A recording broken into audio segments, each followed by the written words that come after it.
Sometimes, when I look at a new miniature, I have the perfect paint scheme immediately in my mind. And I just know I have to paint it this way, even though it makes zero sense and I don't need it.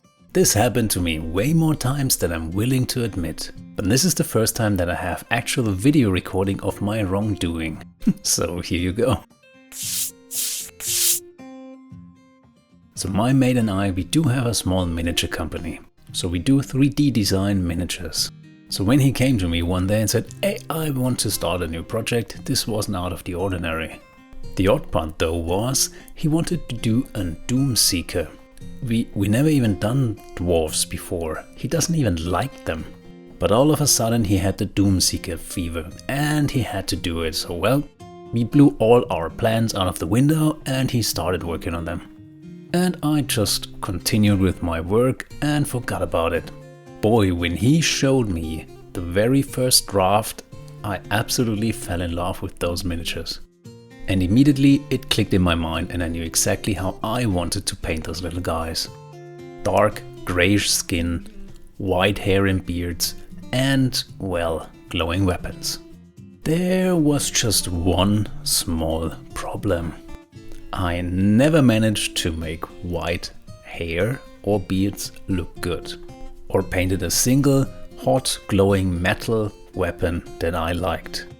But I decided that this is going to be the problem of future Artie and he's going to figure it out on the fly.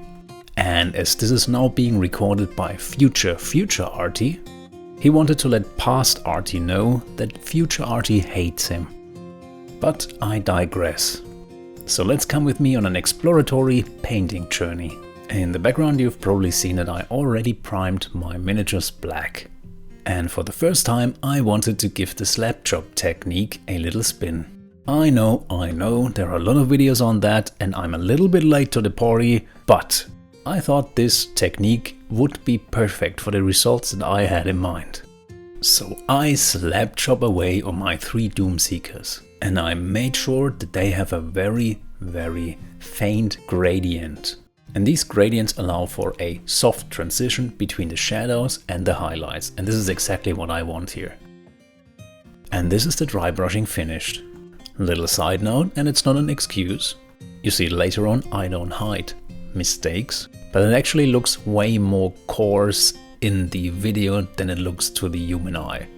So the transitions are actually finer in real life. But I was happy with the result and I thought I was going in the right direction, so I continued. First up, skin color. As I said before, I was looking for a grayish, cold, darkish, stone-esque skin color. So I chose this faded contrast black and started painting. One thing you really need to nail down while using this technique is precision. In short, you can't make any mistakes. If you get paint on a part of the miniature that you didn't want to have in this color, it's very, very hard to fix that and you will notice it in the end always.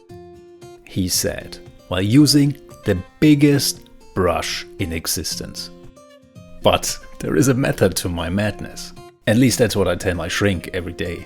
A very large brush holds more paint and the paint, I get the feeling it flows out easier and more controlled. So a big brush actually gives you more control. Title of my... But I managed to paint the skin of the whole miniature without any accidents. And despite me expecting that I need at least 2 layers, I was quite happy with just 1 and so I left it. And I really like the effect you can achieve while using this technique, if it's used right. I think especially an army with a lot of skin or a lot of cloth benefits a lot from this technique. Next up, white hair. So before painting that, I researched a lot of digital art, especially depicting white hair on fantasy characters. Because it's a hair-thin line to walk between old grayish hair and white nice hair. And I wanted them to look white nice, but not old, even though it's a dwarf and not an elf. So it was very confusing and I just looked at it. But in the end I found out that you need a lot of gray to make the white actually pop. So I managed to find a grey wash that I bought a few years ago and never used until today.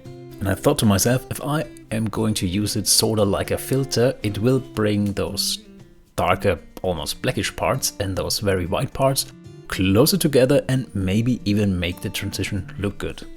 And lo and behold, it did. Trust me, I was way more surprised than you are now. Because usually my plans don't work out. Anyway, at this point, I thought while preparing this project that the skin and also the hair will be the biggest problem for me. And I nailed both right away. So what could possibly go wrong now? So I quickly painted the loincloth in a beige color. I needed a few layers here because I didn't want everything on this model to look muted. I wanted it to look not eye-catchy, but also not too muted. I then painted the leather parts with a reddish brown because I thought it would add to the model to give it a little bit of warm color. I then painted those axe heads white because if you remember, I wanted to paint it like glowing hot metal.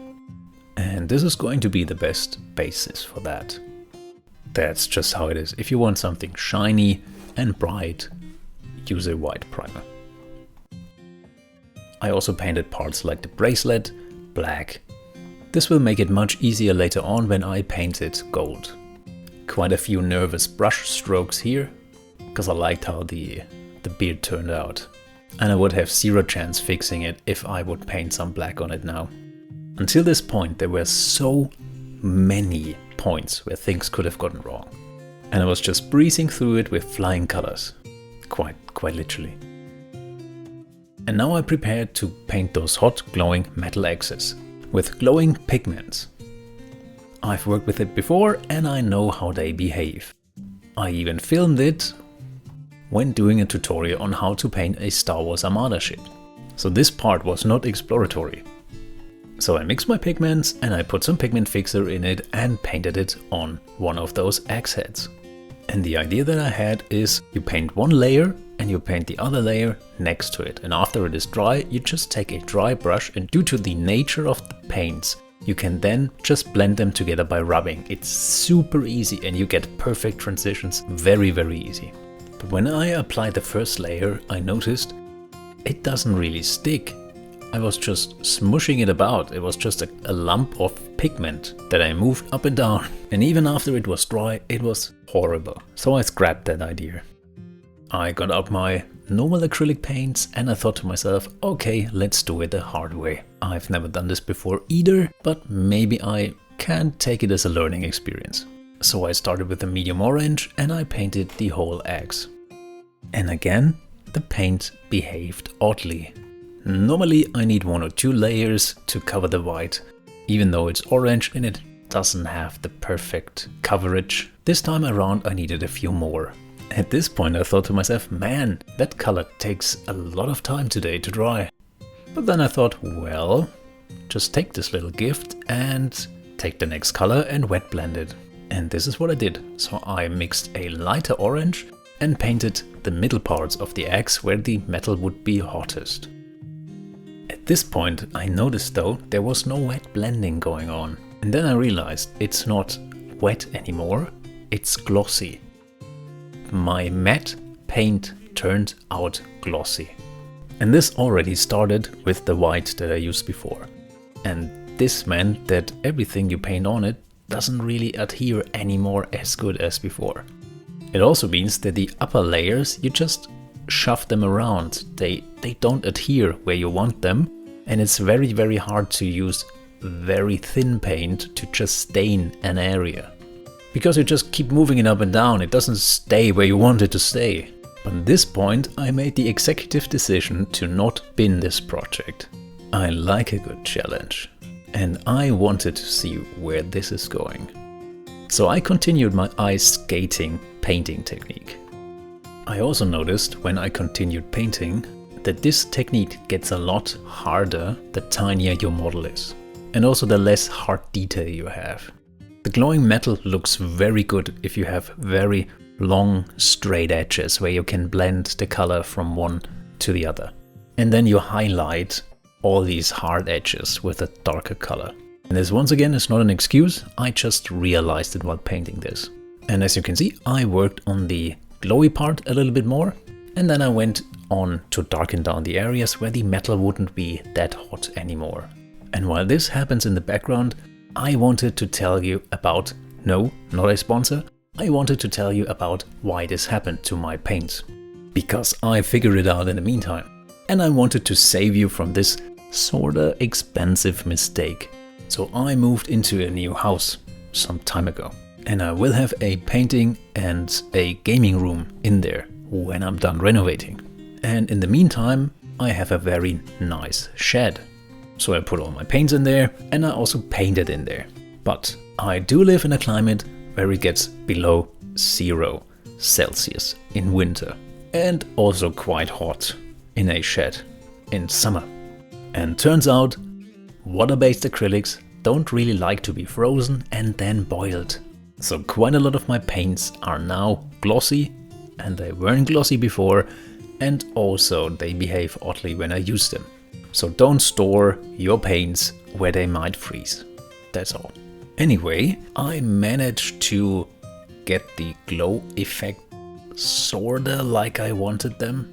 It's not as well blended as I wanted it to be, but I got to a point where I was satisfied with it, and then I wanted to try how it looks like when I actually do the edges. I then used a matte varnish to, well, get rid of the glossy part. I then gently stippled the edges to not get a continuous line. This doesn't look good. And I continued like this until I was satisfied. And to be honest, it turned out better than I thought. It just proved that sometimes you need to actually power through. Don't get disheartened right away if something doesn't work out. Trust your skill and in the end take it as a learning experience. And in the end it might even look better than you thought. And all that's left now is a way too over-edited reveal.